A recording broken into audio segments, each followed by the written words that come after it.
Welcome to Come Follow Me, week 28, where we take on board Alma 23 through to 29.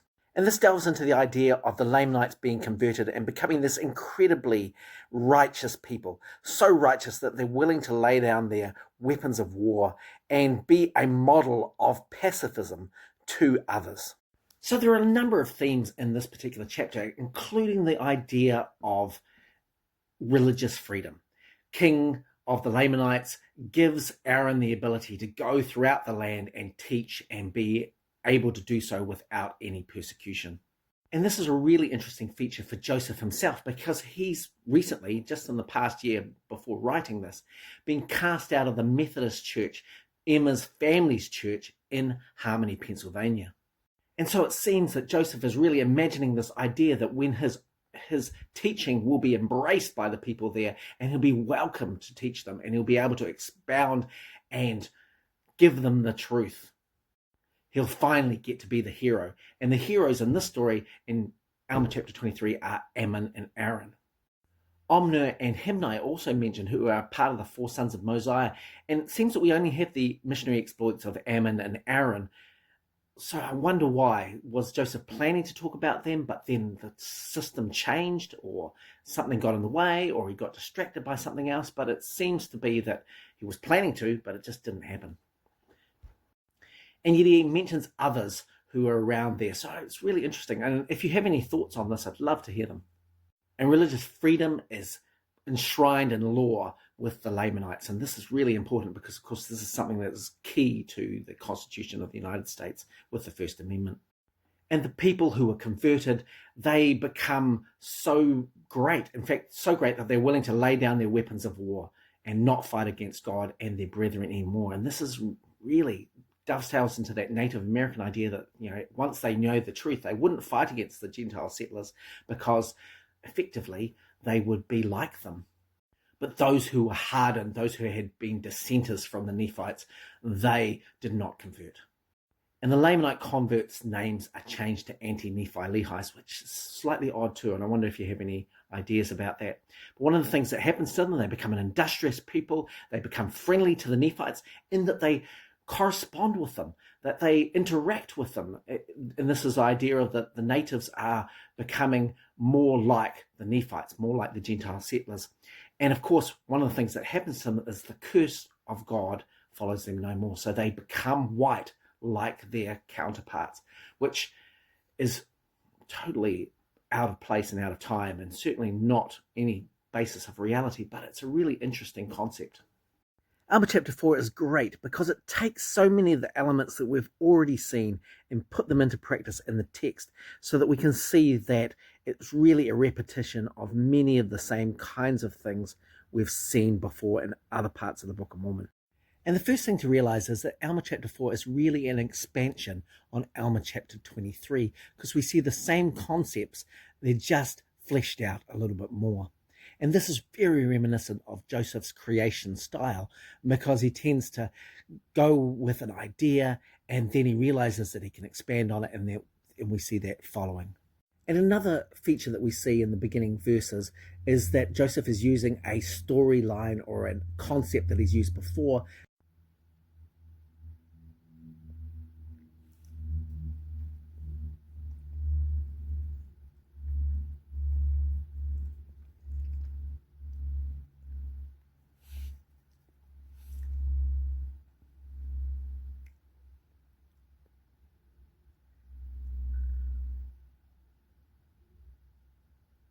One of the oddities of this chapter is that the king, who then dies, confers the kingdom on his son, and he calls him a different name. He calls him an anti-Nephi-Lehi as his physical name, even though that's what the people are being called. And I'm not sure what's happening here, whether Joseph is getting confused or maybe he's said something and now he has to back it up, but it just seems very out of place.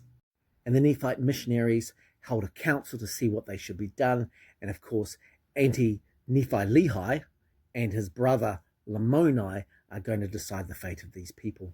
And then we have a dialogue from this particular king, anti-Nephi-Lehi, and his idea about what should happen and why and the morality of it.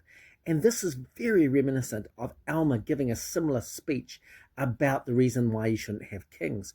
And now Anti-Nephi-Lehi is going to have a very similar type of speech about laying down weapons and being subject to God.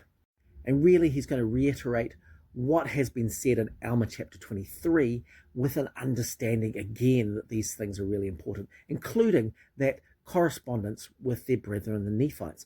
Now, this is odd for a lot of reasons, but of course, the idea that this is a fully literate society is embedded in the text of the Book of Mormon, and we should have thousands of scraps of correspondence or bits of letters or writing on clay tablets or writing on pottery or any of those things, because if these people can write, they're going to be writing a lot, and we just don't see this in America, so it's totally inconsistent and anachronistic. But Anti-Nephi-Lehi uses a speech command which we've seen just throughout the Book of Mormon, these ideas of stating a point. And in this case, he stated, I also thank my God, I also thank my God, I also thank my God.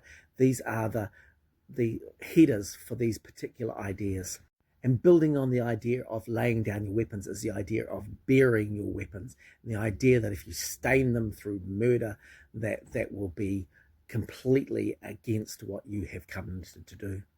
And another narrative trope, the idea that there's been this sermon and then now there's this action backing up the sermon. And so we see in verse 17 and 18 these people actually taking their weapons, bearing their weapons, and using the same reasoning to reiterate what has just been said. In verse 9 you see a mistake, the idea that they buried their weapons of peace, and then Joseph realizing that he's said it wrong, so he's reiterating, or they buried their weapons of war for peace. And then we go back to the idea that the Lamanites are going to attack. And it's a bloodbath because there is no resistance. And the people who are doing the killing, the atrocity, are then pricked with their conscience and they decide that they don't want to do this anymore and they convert. And so those who converted were more than those who were killed. It's a very emotive story, and it's really the underpinning of a lot of non-violence resistance to injustice that comes to many marginalised peoples later. We see land wars in New Zealand with Parihaka, and we also see non-violence resistance in South Africa and in India, and then also in America with the civil rights movement. It would be really interesting if we could find a connection that said that these things in the Book of Mormon went on to inspire some of these great world events. And lastly, reiterating the idea that people who apostatize are worse, we understand that the Amalekites and the Amulites, who are the order of Nehor, which are the Universalists, they were much more hardened. They didn't convert. And the lesson is that if you've had the Spirit and you then lose it, you're worse than if you had never had it at all. Alma 25 is a bit of a filler chapter that gets to the end of this missionary experience with the sons of Mosiah. And we first learn that the Lamanites are unhappy with attacking the Anti-Nephi-Lehis, and so they turn their rage on the Nephites. And the first Nephites that are killed are those of Ammonihah, the people who were the priests of Noah and followed Amulon. And they are now hunted and exterminated. And the understanding that is given is that this is a prophecy of Abinadi, and this is being fulfilled. And so there's verification that prophecies will be fulfilled, and this is an example of that. And this is quite a good comparison to what has happened in the earlier part of Alma, when the Nephites and the Lamanites have been fighting, and kind of giving another perspective and side to that story. So this is quite good character and story development, because it also says that those Lamanites who got frustrated with not beating the Nephites have now joined the people of Ishmael and becoming Anti-Nephi-Lehis, which provides another narrative in the Book of Mormon that war can be good, that it can turn your heart to God if you're willing to humble yourself. And there's also this understanding that, faith in Christ will lead you to salvation, not the law of Moses, even though that is attributed in the text.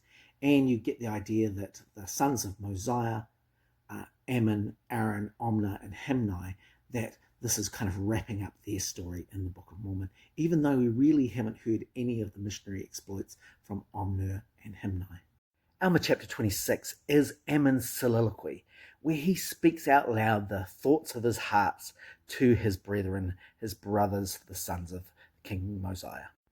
And this is a tradition in the Book of Mormon, these soliloquies, and it would be really good to kind of compare them and to see their style, because I think we'd find that they cover very much of the same kinds of things in the same kinds of ways. But this one in Alma chapter 26 is Ammon kind of delighting over his missionary service and thanking God and looking at God as this great benevolent deity that's over all of this which is happening to him. Ammon talks about how thousands of people have come to Christ because they were willing to go on their missions. And there's an interjection from Aaron basically saying, I think you're boasting, brother. Calm it down. And Ammon, rebuts by saying, I'm boasting, but I'm boasting in the Lord. This is something that he's done. It's incredible, and we're just his servants. And so it's really kind of like this humble warrior, this humble hero. So Ammon's going to glory in the idea that his brethren, the Lamanites, have been delivered and that he's been responsible for helping in that. And he really takes on board the idea that he's done something really important, that he's helped people to get past their polluted state, to gain salvation through this mercy, that these things will work for the good of people to bring thousands of souls to repentance, but also that they will know these mysteries of God. And he also recounts the idea that prior to this missionary service that the Nephites were going to destroy the Lamanites and that they felt like they had a right to do so. But because they went and saw these Lamanites and were able to convert them, that actually this has changed the course of that annihilation, that genocide. And I think there's two things that Joseph's probably looking at here, the plight of the Native Americans and Europeans, bringing them Christianity to save them, but also to stop these kinds of raids and genocide, but also perhaps, just that idea of being saved from misery and woe because you are taking on board Christ.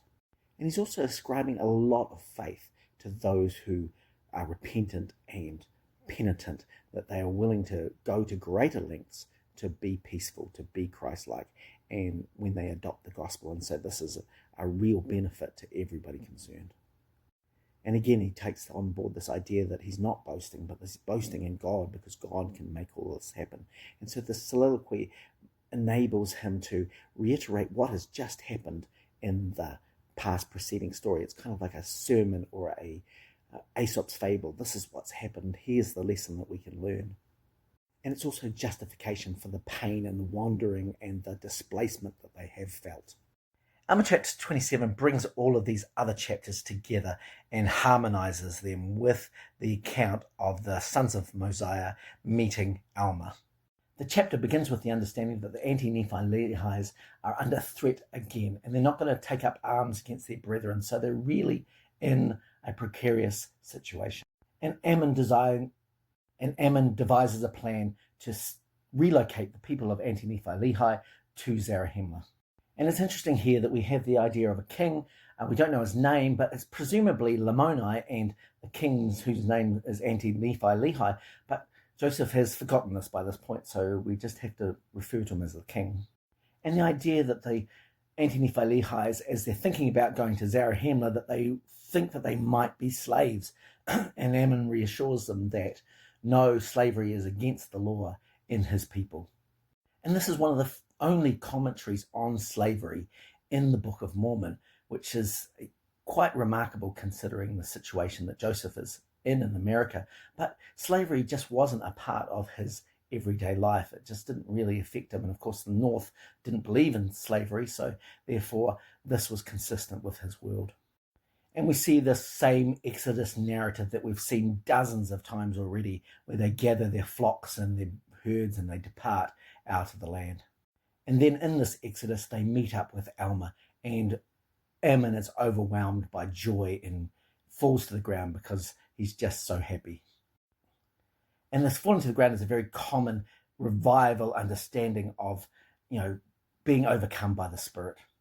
And the Nephites give up the land of Jershon to be a place for the anti-Nephi Lehis. And this is really curious because it suggest segregation. They didn't embrace them in these communities and send them out into various parts of the land. They actually vacated a land for them to be their own separate individual culture.